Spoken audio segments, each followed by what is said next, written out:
E nós vamos então agora abrir em Mateus 24. Mateus 24. Nós vamos ler somente os versos 1 e 3. O sermão profético inclui o capítulo 24, o capítulo 25 e o capítulo 24 e 25 só. O Evangelho de Mateus, capítulo 24. Mateus era um dos 12 apóstolos, um dos 12 que celebraram a última ceia com Jesus. Mas vamos aqui então.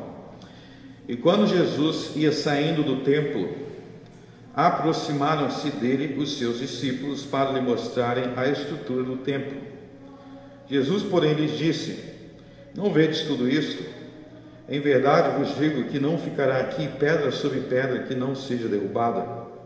Estando assentado no Monte das Oliveiras, chegaram-se a ele os seus discípulos em particular, dizendo: dize-nos, quando serão essas coisas e que sinal haverá a tua vinda e do fim do mundo? Esse mesmo aí, a partir dessa pergunta dos discípulos, vai vir o famoso sermão profético que Jesus diz diversas coisas que aconteceria no futuro. Nós vamos falar sobre isso nas próximas semanas, mas hoje nós vamos focar nesses 3 primeiros versos. Esse sermão profético aqui, ele também se encontra em Marcos capítulo 13, em Lucas capítulo 21. Aliás, é em Marcos 13 que existe esse detalhe, que aqui ele fala, os discípulos, em particular, no verso 3. Em Marcos 13, você vai ver que eram 4 discípulos, não precisa abrir, não eram todos os 12. Mas aqui, vamos lembrar do contexto. Aqui Jesus estava na sua última semana de vida e era a celebração da Páscoa em Israel. Era a celebração da Páscoa. A Páscoa não era a celebração de Israel de coelhinho, não tinha nada de coelhinho, chocolate, não tinha nada disso. Era uma festa que celebrava a libertação do povo de Israel da escravidão do Egito para formar o seu próprio país. E neste contexto da celebração da Páscoa, havia então pessoas do mundo inteiro lá para celebrar, judeus do mundo inteiro e também gentios. E Jesus, no capítulo 23, que nós falamos na semana passada, ele deu um sermão público muito pesado. E nesse sermão, Jesus, como nós vimos, profetizou que Israel seria destruído, o país seria destruído, a Judéia, né? E nesse contexto é importante lembrar como é que era a organização do mundo naquela época, né? O Brasil, por exemplo, é um país independente, e naquela época você tinha o Império Romano, um império poderoso. O que era o Império Romano? Era a cidade de Roma, que fica na Itália. Ela governava diversos países. Então, um império não é a mesma coisa que um país. Um país, por exemplo, o Brasil, naquela época tinha vários países. Por exemplo, a Judéia era um país. Agora, a cidade de Roma tinha um imperador e vários países eram governados por esse imperador de Roma. Os imperadores de Roma eram chamados de Césares. Júlio César, Nero César, Cláudio César, todos os imperadores eram chamados de César. Então Roma dominava países da Europa, países da África, países da Ásia, do continente asiático, e um dos países que eram dominados por Roma era a Judéia. Eles chamavam a província da Judéia, que era Israel, o país em que Jesus vivia. E aí nós vimos que na profecia de Jesus, Jesus profetizou que esse país, que era a Judéia, cuja capital era Jerusalém, seria destruído. E isso de fato aconteceu 40 anos depois que Jesus profetizou. 40 anos depois, as forças do Império Romano, as forças de Roma vieram e declararam guerra contra a Judéia, contra Israel, e destruiu o país inteiro. E depois de profetizar isso no capítulo 23, no capítulo 24, verso 1, eles estavam saindo do templo. E aí, ao sair do templo, os discípulos começaram a elogiar o templo.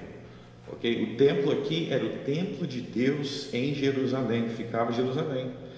E o templo de Deus em Jerusalém era algo muito grandioso e era algo muito lindo, era admirado no mundo inteiro era admirado aquele templo.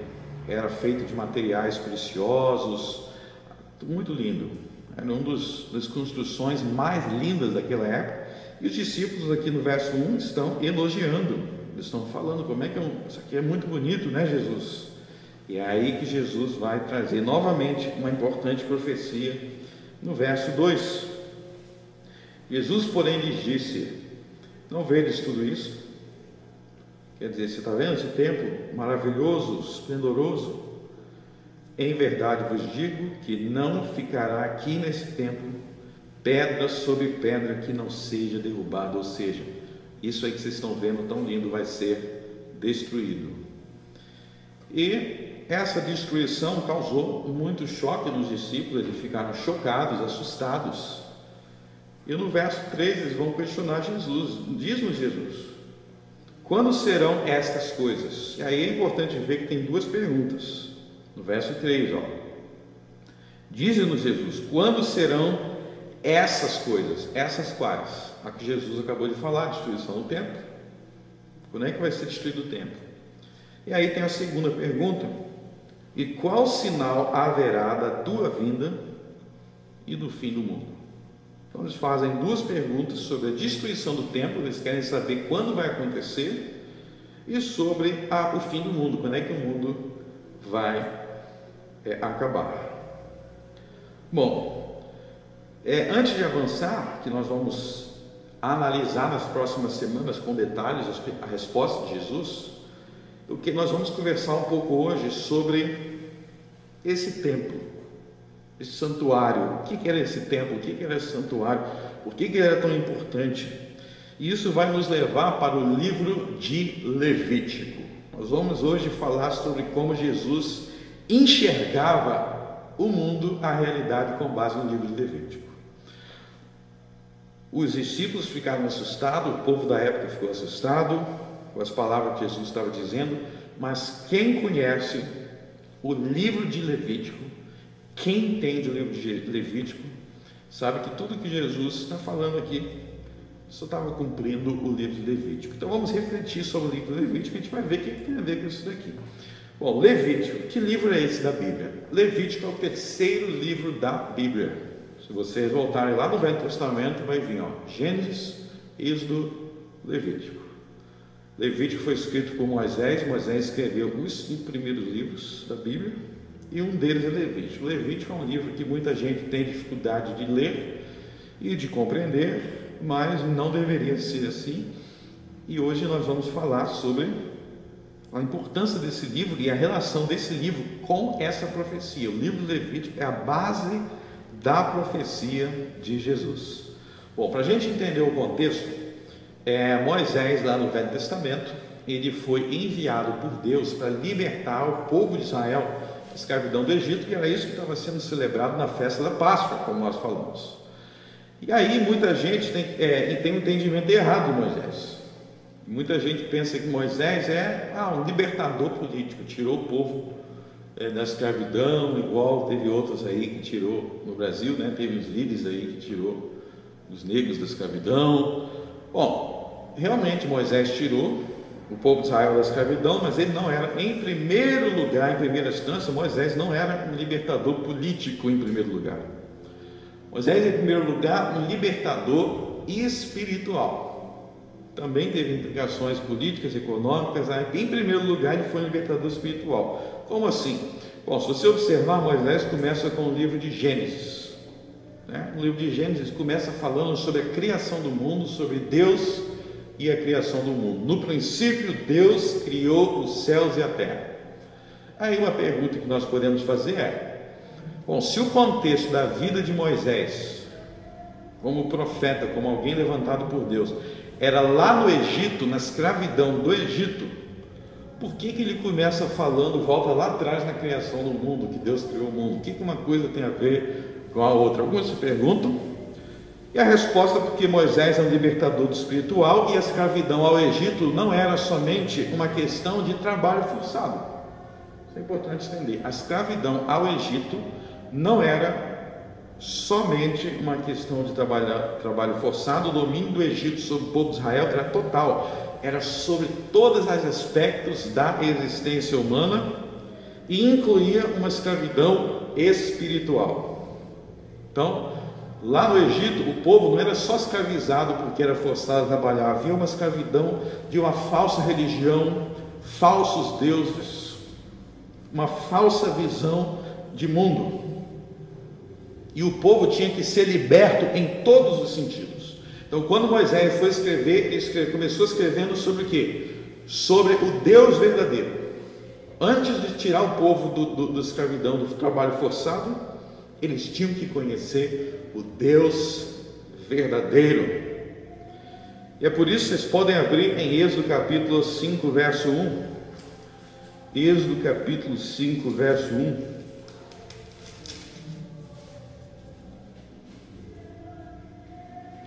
Olha só como foi a primeira coisa que Moisés falou contra Faraó. Faraó, rei do Egito. Olha só, a primeira vez que Moisés foi confrontar Faraó, olha só o que ele disse. E depois foram Moisés e Arão e disseram a Faraó: assim diz o Senhor Deus de Israel: deixa ir o meu povo, para que me celebre uma festa no deserto. Olha só, a primeira coisa que Moisés fala com o Faraó: liberta o meu povo, para que eles celebrem a mim, ao Senhor, uma festa no deserto. Ou seja, liberte o meu povo para que eles me adorem, liberte o meu povo para que eles me sirvam, liberte o meu povo para que eles me celebrem, para que eles me festejam. Ou seja, a libertação não era só uma libertação para não ser trabalho forçado, era uma libertação para adorar a Deus em primeiro lugar. Então, certamente, Moisés também conduziu aquele povo a uma liberdade política e econômica, eles deixaram de ser trabalho forçado. Mas o ponto é, a liberdade espiritual é a base das outras liberdades. Nós vemos isso aqui. Liberdade econômica, liberdade política é baseada na liberdade espiritual de não servir mais aquelas falsas religiões, aqueles falsos deuses, aqueles falsos conceitos e ideias espirituais, e eles passariam a servir com liberdade o Senhor. Isso não existe liberdade econômica, política, nem no sentido de um país que não tem liberdade religiosa para adorar a Deus. Então, esse é o contexto dos livros de Moisés. Ele fala sobre o Deus verdadeiro, ele fala sobre a criação do mundo. E aí, se a gente pular, a gente vai para o livro de Êxodo. E o que é o livro de Êxodo? O livro de Êxodo, isso que a gente falou é Gênesis. O livro de Êxodo vai contar a história da libertação. Vai contar como é que o povo foi liberto, como é que Deus se revelou a Moisés, tirou o povo lá do Egito. E aí, se vocês lerem Êxodo, isso aqui é importante para a profecia de Jesus. Se vocês lerem Êxodo a partir do capítulo 25, quem está fazendo o plano de leitura aí anual está lendo isso. Mas se vocês lerem Êxodo, pode abrir Êxodo 25.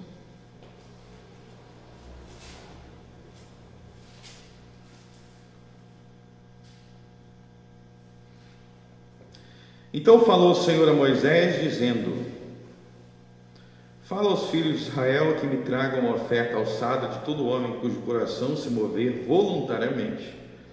Dele tomareis a minha oferta alçada. E Deus fala uma série de materiais que o povo teria que trazer. Ele vai falar no verso 8: e me farão um santuário e habitarei no meio deles. Então aí Moisés está levantando uma oferta para que eles construíssem um santuário. Se vocês lerem Êxodo 25, 26, até o final de Êxodo, é Deus falando como é que aquele santuário tinha que ser, e é falando como é que aquele santuário foi construído. Então a revelação e a construção do santuário, Êxodo 25 até Êxodo 40, que é o final do livro. Aí no final de Êxodo, o santuário foi levantado. Agora a gente sabe porque lá em Jesus tem o santuário. Aí o santuário foi levantado. Aí termina o livro de Êxodo e vai para o livro de Levítico. Vocês podem abrir Levítico 1. Bom, o que é o livro de Levítico?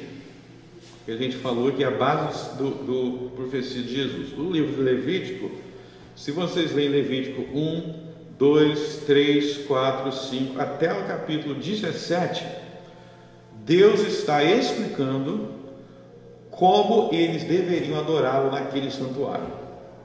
Então, recapitulando, lá no Egito, Moisés falou: Faraó, liberte o meu povo para eles me adorar. Aí, depois que eles foram livres, por muitos sinais e prodígios, lá no deserto, Moisés, por ordem de Deus, construiu um santuário para que o povo adorasse. Êxodo 25 até o 40. E aí, o livro de Levítico é uma explicação de como este povo tinha que adorar ele no santuário.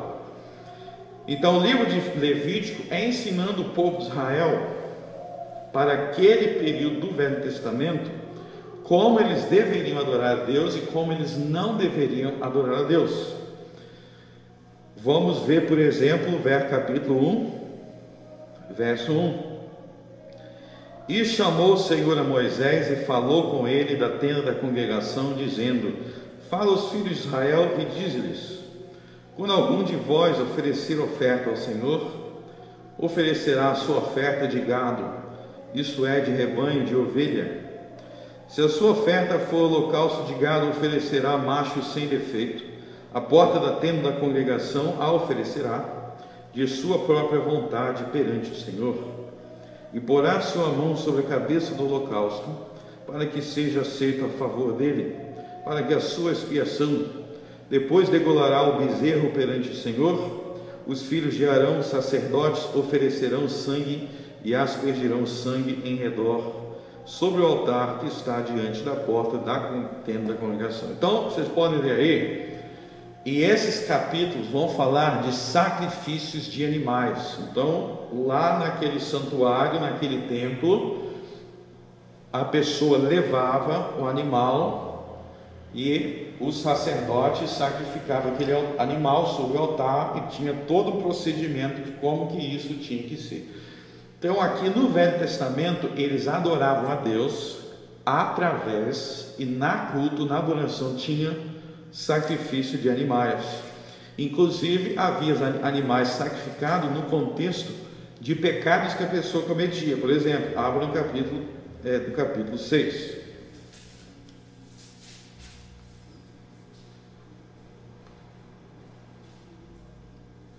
Vamos ler aqui um exemplo, para a gente entender bem isso daí.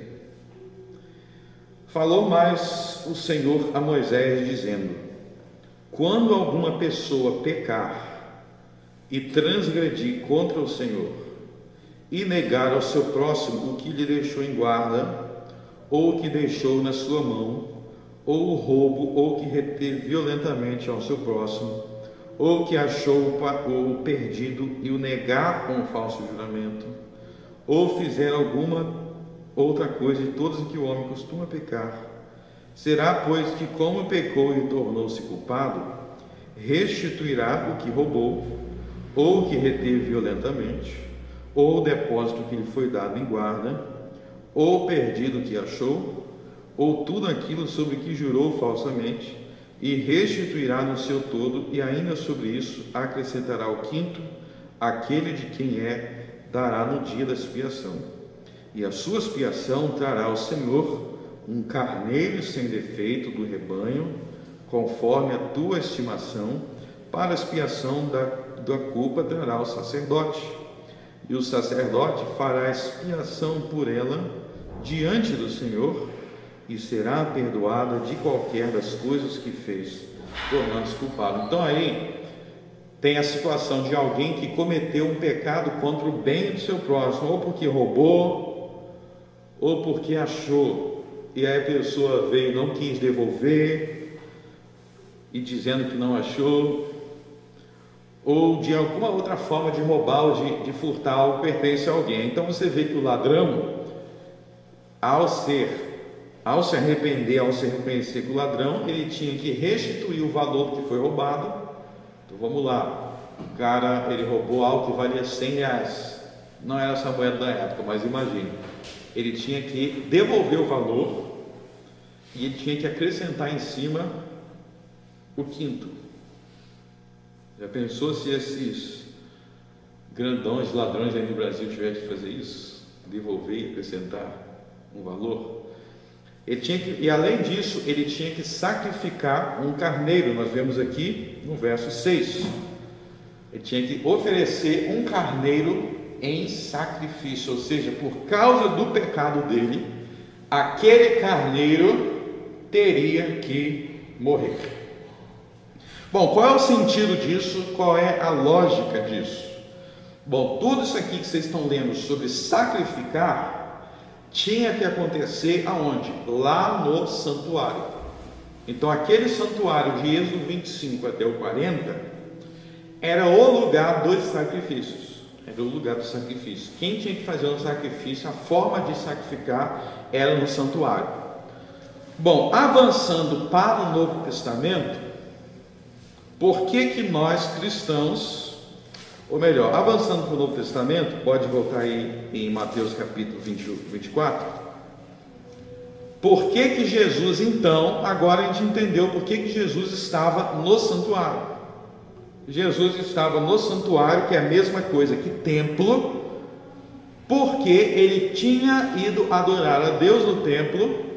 E a adoração a Deus na época da Páscoa tinha o sacrifício que eles tinham que oferecer, que era o sacrifício do Cordeiro.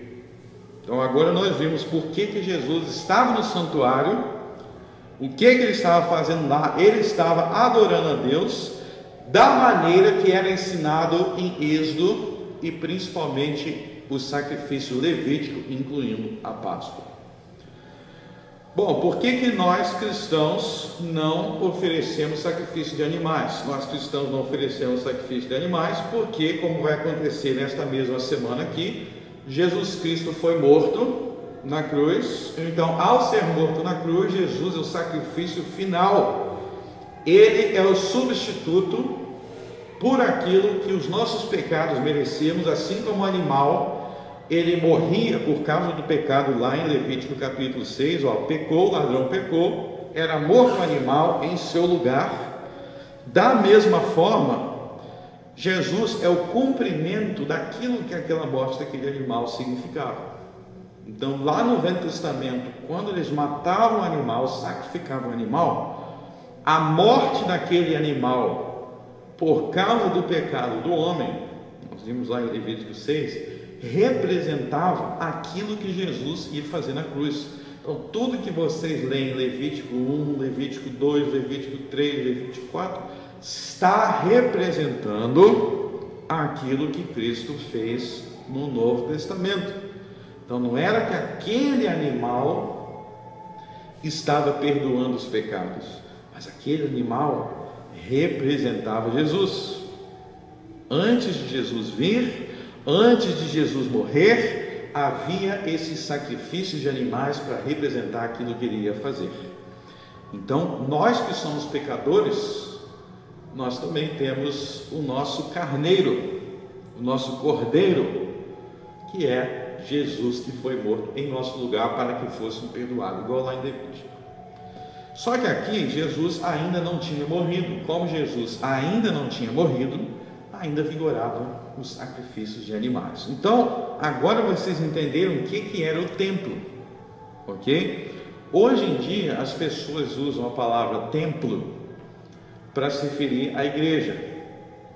Por exemplo, saiu agora aí, nos últimos meses, saiu o edital de Campo Bom, com diretrizes sobre o funcionamento dos templos religiosos. Se eu for pela Bíblia, isso aqui não é um templo religioso. Na Bíblia, um templo só havia um, que era o lugar dos sacrifícios em Jerusalém. Então não era templo, qualquer lugar que as pessoas adoravam a Deus. Na Bíblia, templo não é simplesmente qualquer lugar que adora a Deus. Templo na Bíblia era o local do sacrifício que no tempo de Jesus ficava em Jerusalém. Então, por que Jesus frequentava o templo? Por que Jesus participava de sacrifícios de animais? Porque Jesus seguia o que a Bíblia mandava. Jesus seguia o que Moisés mandava, Jesus seguia o que Levítico mandava. A visão de Jesus do mundo era moldada pela Bíblia que foi escrita por Moisés e pelos profetas. E nós cristãos, depois que Jesus morreu e ressuscitou, ele instituiu uma nova forma de adoração, que é o que nós seguimos. Por que agora nós não adoramos a Deus com o sacrifício de animais que está lá em Levítico? Porque Jesus já morreu e ressuscitou, ele cumpriu aquilo que aqueles animais significavam, e ele instituiu uma nova forma de adorar a Deus, e no lugar do sacrifício de animais nós temos a ceia do Senhor. Então, na ceia do Senhor, o pão e o vinho, o que a gente celebra? O que nós celebramos? Nós celebramos o sacrifício de Cristo que já aconteceu. Então, no Velho Testamento, eles sacrificavam animais porque eles estavam apontando para o sacrifício de Cristo que iria acontecer no futuro. Isso é o Velho Testamento. O sacrifício que ia acontecer no futuro era representado por aqueles animais. No Novo Testamento, o sacrifício de Cristo já aconteceu no passado. E nós celebramos esse sacrifício não sacrificando animais, mas pelo pão e pelo vinho. Então nós temos uma nova forma de adorar a Deus, mas até aqui Jesus ainda não tinha morrido, então eles ainda adoravam a Deus pela antiga forma, da antiga maneira, e é por isso que Jesus estava no templo. É muito importante, meus irmãos, entender isso, que Jesus seguia estritamente a forma de servir a Deus, a forma de adorar a Deus que estava prescrito na Bíblia. Ele não se desviava nem por 1 centímetro. Por exemplo, lá no Levítico, livro de Levítico, nós lemos no capítulo 23, se vocês abrirem o capítulo 23, ele fala sobre a festa da Páscoa. Jesus celebrava a festa da Páscoa. Fala sobre a festa dos tabernáculos. Jesus celebrava a festa dos tabernáculos. Falava sobre a circuncisão. Jesus foi circuncidado. Então, tudo que Levítico ensinava sobre a forma de adoração para o povo de Israel, Jesus seguia à risca e fielmente.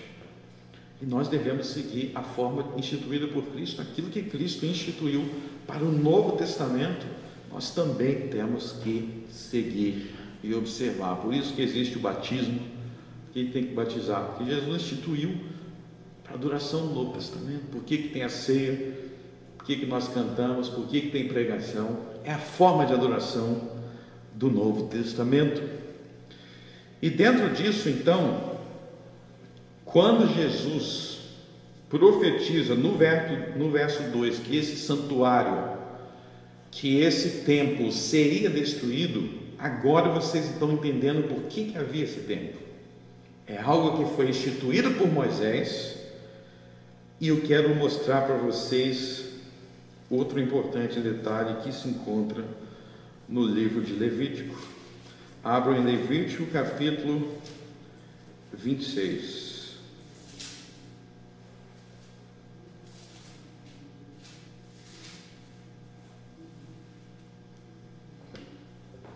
Levítico capítulo 26, nós vamos ler a partir do verso 3. Se andares nos meus estatutos e guardares os meus mandamentos e o cumprirdes, então vos darei as chuvas a seu tempo, e a terra dará a sua colheita, e a árvore do campo dará o seu fruto, e a debulha se vos chegará a vindima, e a vindima se chegará à sementeira, e comereis o vosso pão a fartar, e habitareis seguros na vossa terra. Também darei paz na terra, e dormireis seguros, e não haverá quem vos espante, e farei cessar os animais nocivos da terra, e pela vossa terra não passará espada. E perseguireis os vossos inimigos, e cairão a espada diante de vós. 5 de vós perseguirão a um dentre 100 deles, e 100 de vós perseguirão a 10.000, e os vossos inimigos cairão a espada diante de vós. E para vós olharei e vos farei frutificar, e vos multiplicarei e confirmarei a minha aliança convosco. E comereis da colheita velha há muito tempo guardada, e tirareis fora a velha por causa da nova. E porei meu tabernáculo no meio de vós, e a minha alma de vós não se enfadará. E andarei no meio de vós, e eu vos serei por Deus, e vós me sereis por povo. Eu sou Deus, eu sou o Senhor vosso Deus, que vos tirei da terra dos egípcios, para que não fosseis seus escravos, e quebrei os timões do vosso jugo, e vos fiz andar eretos. Então aqui Deus está falando, ó, libertei vocês, eu estou dando um país novo para vocês, uma terra nova para vocês, e nesta terra eu estou oferecendo que vocês tenham um país próspero, livre, seguro, abençoado. Mas para vocês conseguirem ter isso, verso 3 e 4, verso 3, vocês têm que andar nos meus estatutos e guardar os meus mandamentos. Vocês têm que guardar a minha lei. Se vocês guardarem a minha lei, versos 4 e 5, ele está falando de chuva, ele vai falar das plantações, ou seja, da comida. Muito disso aqui, quando fala, por exemplo, no verso 5, comereis o pão a fartar. Muita gente não se dá conta que mesmo que a gente vá no mercado comprar comida, a gente tem ali aqui no Rio Sul, né? Aquela comida, tudo que tem ali, vem de alguma coisa que as pessoas plantaram. Teve alguém que plantou, até, vou comprar batata Ruffles. Aquele está embaladinho ali, mas vem das plantações. Então todo país precisa de fartura nas suas fazendas, nas suas plantações.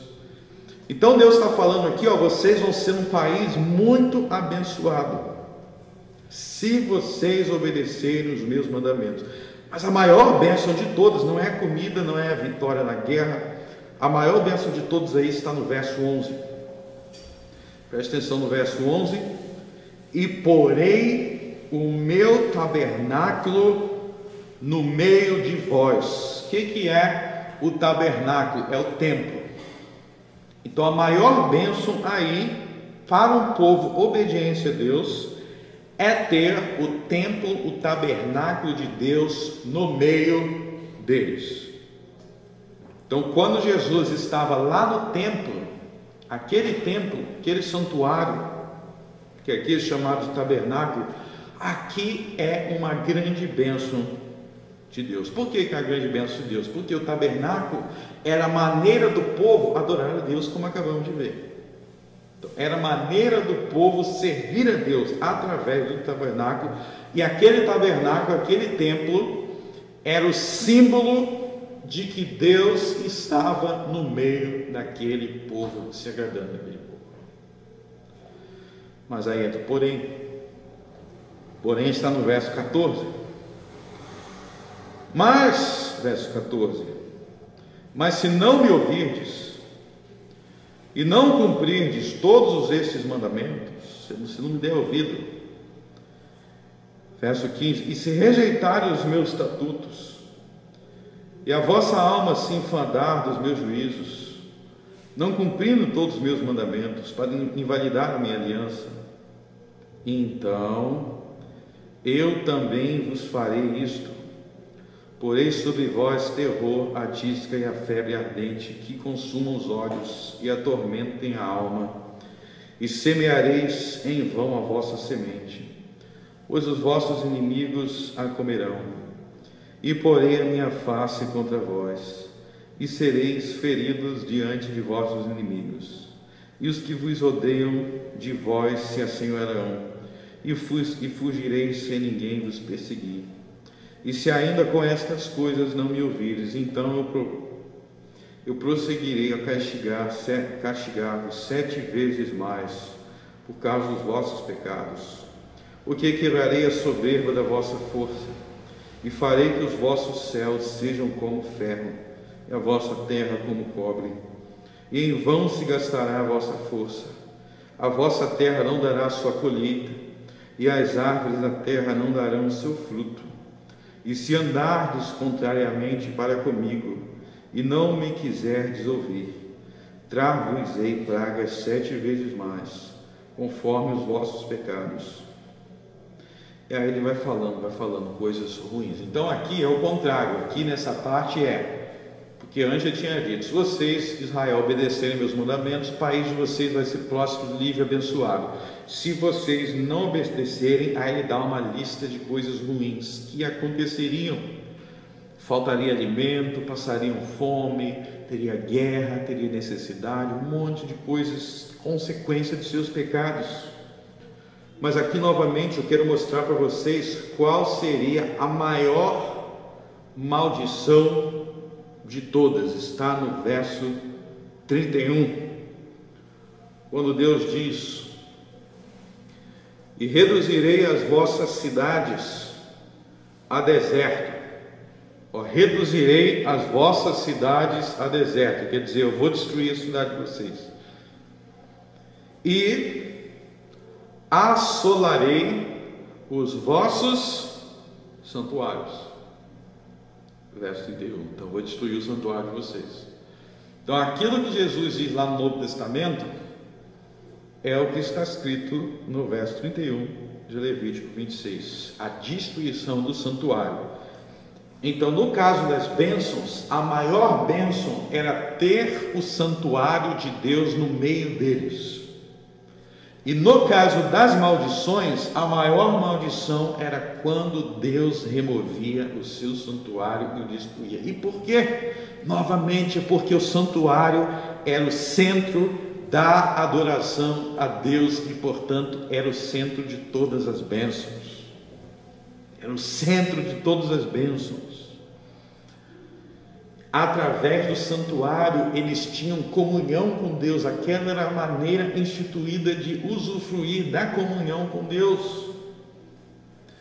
Meus irmãos, muitas pessoas não se dão conta de que a comunhão com Deus é a base de todas as outras bênçãos que podemos ter. Eu vou dar alguns exemplos aqui. A gente viu aqui a questão da, vamos botar, miséria, falta de alimento, falta de comida. Bom, se você parar para pensar, é algo que é ensinado no livro de Provérbios, é muito da miséria, grande parte dela, ela é por causa do pecado.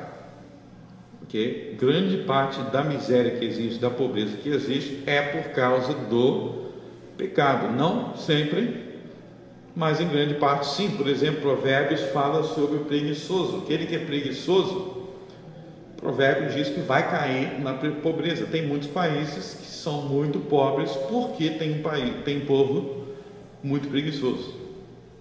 Não é algo que muita gente gosta de falar, mas tem países que são pobres porque o povo não gosta muito de trabalhar. Por isso que não se desenvolve. Se você parar, por exemplo, na questão das doenças, grande parte das doenças que existem, talvez a maior parte, não são todas, nem todo mundo que é doente é por causa de pecado. Nós vemos isso no livro de Jó. Jó ficou doente não é por causa de pecado, mas grande parte das doenças é fruto de pecado. Vou dar alguns exemplos para vocês. A Bíblia fala sobre contra a gente viver ansiosos. Jesus diz: não andeis ansiosos com o dia da manhã. Por que a gente não pode viver desesperado, ansioso? Porque nós temos que confiar em Deus. Então, se eu estou andando de um lado para o outro, ansioso o tempo todo, desesperado, o que vai ser? Então, eu não estou confiando que Deus vai me guardar. A gente sabe que a ansiedade está na raiz de várias doenças. Então, tem várias coisas que a ansiedade pode vir a produzir. A Bíblia fala sobre glutonaria, quando você comer de forma desordenada.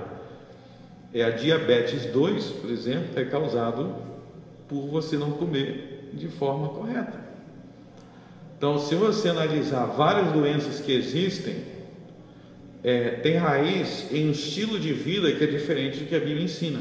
Muito nervosismo, muita ansiedade, desejo de vingança. Então tem gente que vive amargurado, tem problema de coração, infarta. Mas se você analisar a trajetória, ela estava levando um estilo de vida, às vezes guardando ódio, não perdoava, não lidava da forma correta com as aflições, e isso vai gerando problemas. Então isso daqui a gente pode constatar até hoje. Se você parar para pensar, muitos do problema da sociedade que a sociedade vive é porque se afastou dos mandamentos de Deus. Se afastou dos mandamentos de Deus. Como é que Deus nos ensina a viver? Levando, por exemplo, a questão do perdão. Se você aprende com Jesus sobre o perdão, você não vai ser uma pessoa, alguém te fez mal, você não vai ficar o tempo todo martelando naquilo. Você vai colocar nas mãos de Deus e vai ficar tranquilo sabendo que Deus cuida de tudo, que Ele vê todas as coisas. Agora, se você se afastar dos mandamentos de Jesus, aí tu vai ficar pensando, como é que eu vou me vingar? Como é que aquela pessoa fez isso? Eu tenho que me vingar, eu tenho que isso, eu tenho que odiar aquela pessoa. Vai nutrindo aquilo no seu coração, e essas coisas vão gerando doenças, vão gerando uma série de problemas. Então, a centralidade no santuário, quer ver uma coisa muito boa para a sua saúde que vocês fazem aqui? Se quando vocês chegam aqui e pedem perdão pelos seus pecados, isso é bom para a sua alma, para o seu espírito e até mesmo para o seu corpo. Existem transtornos chamados transtornos mentais. Tem gente que fica maluco por falta de perdão, porque fez alguma coisa lá atrás e não lidou com isso da forma correta e começa a gerar um monte de problema. Então, quando a gente vê aqui a centralidade do santuário na sociedade de Israel, aquele santuário estava levando as pessoas a um estilo de vida que produziria bênção para eles, porque naquele santuário eles receberiam perdão, eles receberiam um novo entendimento da palavra que seria pregada ali, e Israel seria abençoado. Pode ver o que está acontecendo com a nossa sociedade quando se afasta dos princípios de Deus.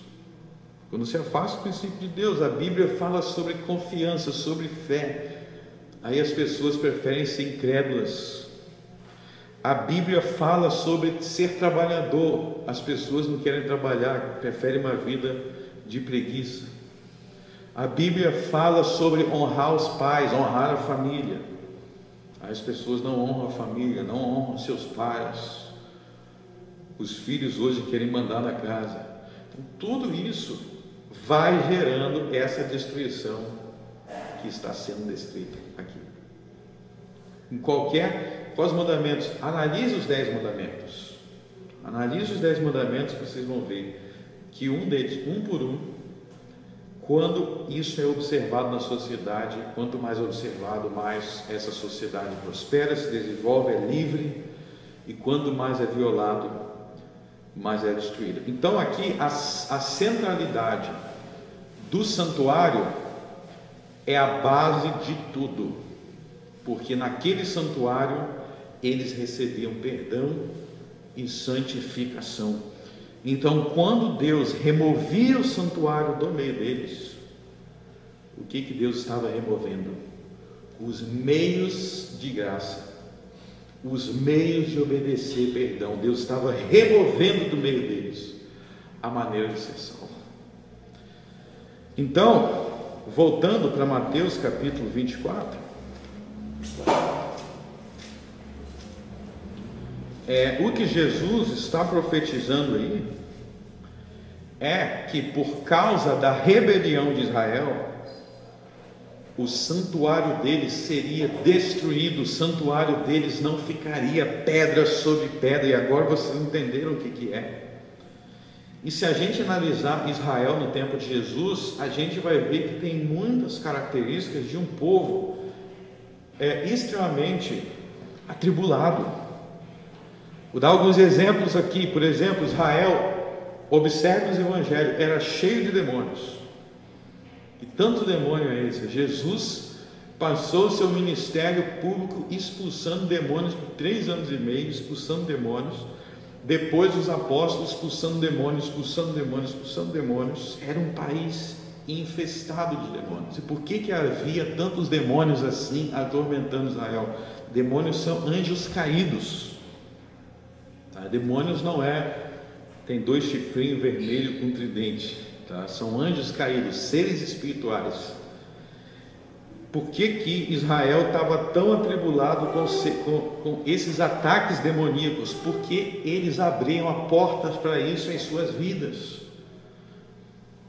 Mentira, hipocrisia religiosa, blasfêmias, falta de reverência a Deus, todo tipo de iniquidade que abria suas vidas para influências malignas. Então nós vemos que Israel no tempo de Jesus era cheio de demônios, muito atormentado por demônios. Outra característica de Israel no tempo de Jesus, observe os evangelhos, um país cheio de doentes, cheios de doenças, igual diz lá em Levítico. Repetindo aqui, não quer dizer que toda doença que a pessoa tem, todo mundo que é doente está sendo amaldiçoado, isso não é o ponto. Mas Levítico mostra que uma sociedade onde prevalece a doença, tem muito doente, é porque tem muita pecaminosidade que está gerando esses juízos de Deus.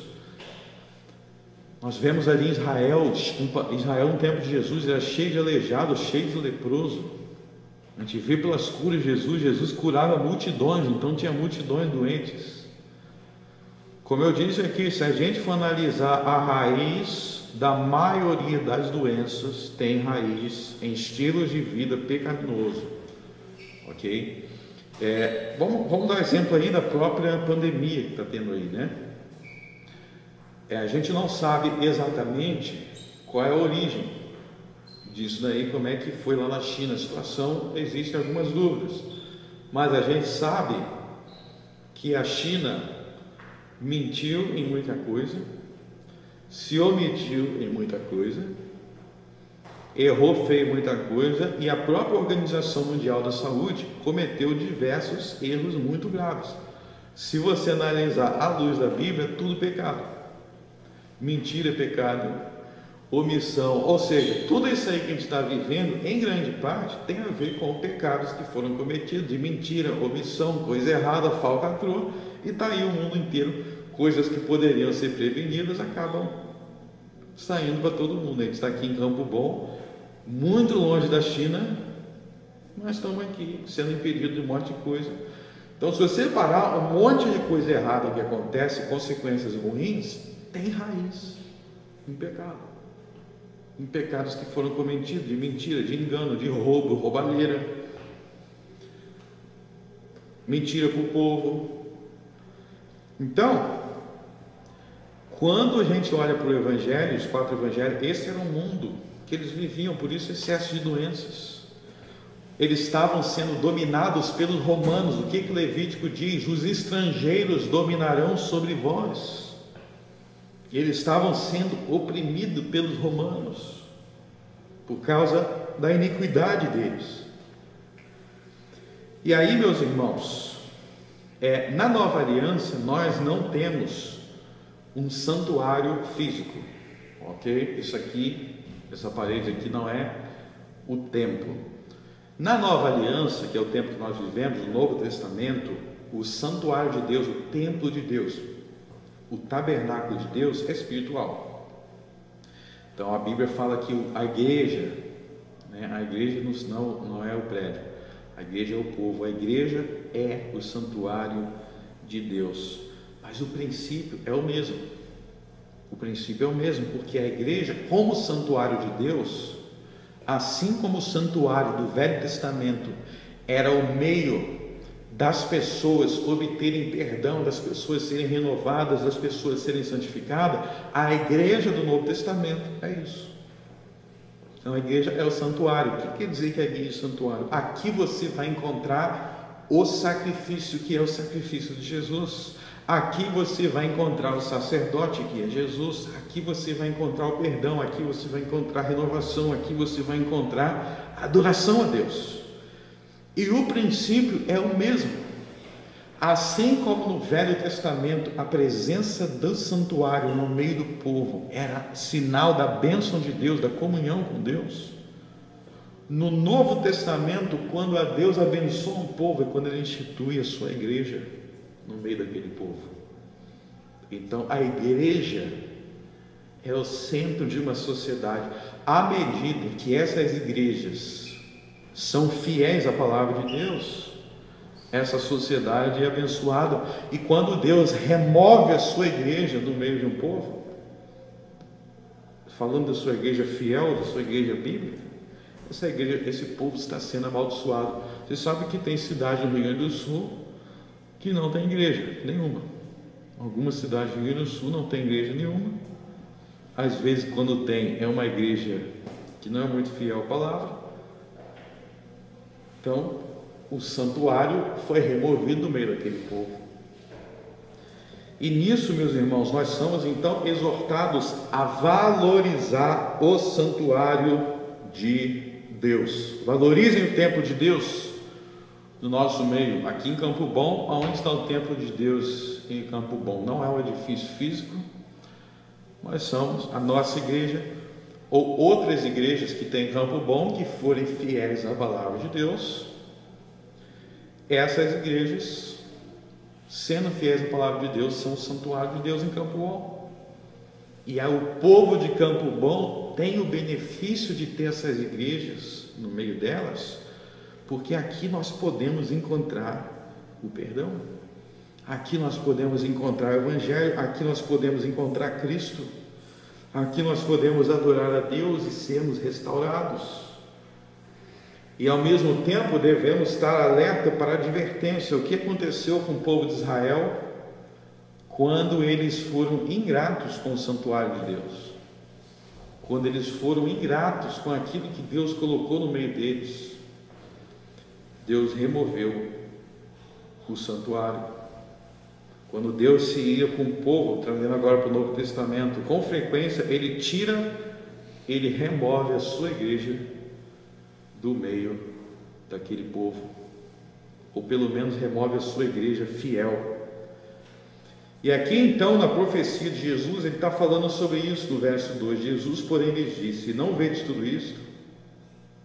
Em verdade vos digo que não ficará aqui pedra sobre pedra que não seja derrubada. Ou seja, Jesus está profetizando a destruição do santuário, a destruição do templo, como punição pela ingratidão daquele povo, com tudo que Deus tinha feito graciosamente por eles. Deus havia abençoado eles, Deus havia aberto o caminho da salvação para eles, mas eles desprezaram, e agora o santuário seria removido. Se vocês viajarem para Jerusalém hoje, vocês não vão encontrar esse templo aqui que Jesus frequentava, não existe mais. Ele foi destruído. Mais ou menos 40 anos depois de Jesus profetizar isso aqui, o exército de Roma cercou Jerusalém, teve uma terrível guerra, e aconteceu, se cumpriu esta profecia de Jesus.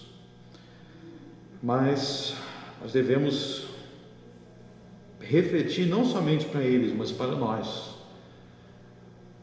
O santuário deles foi destruído porque eles não valorizavam, eles não reconheciam. E nós, como Brasil, agora falando de povo brasileiro, nós valorizamos o santuário em nosso meio, ou seja, a verdadeira igreja de Jesus, o santuário espiritual em nosso meio, nós valorizamos como a base de nossa liberdade, como a base de nossa abundância. Deus tem levado as nações a refletir em prioridades. Muitas coisas terríveis têm acontecido no mundo, e é o momento de refletirmos se nós somos gratos como país e como nações, como mundo, pela graça de Deus em nosso meio. Nós vamos falar nas próximas semanas sobre essa profecia de Jesus, que fala sobre a destruição do templo e também sobre o fim do mundo.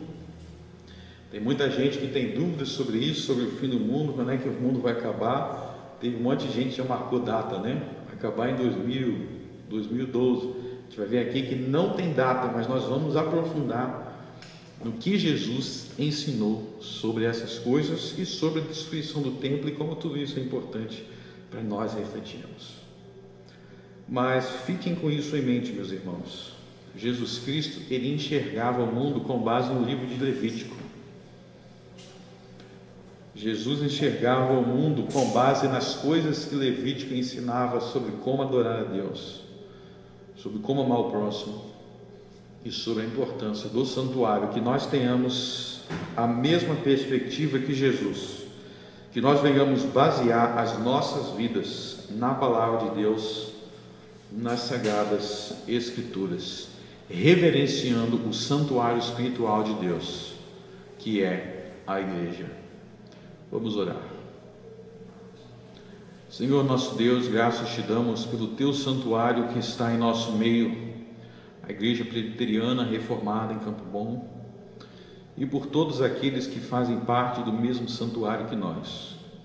Aqui nós encontramos a bênção de Jesus. Daqui flui o rio de água viva. Daqui flui todas as bênçãos celestiais conquistadas por nosso Cordeiro de Deus, Jesus, o nosso sacerdote. Obrigado, Senhor, para abrir os nossos olhos, nos ensinando a te adorar em espírito e em verdade. Que nós venhamos perseverar nessa adoração, neste culto, para que venhamos colher as bênçãos que tens reservadas para nós. No nome de Cristo eu oro. Amém.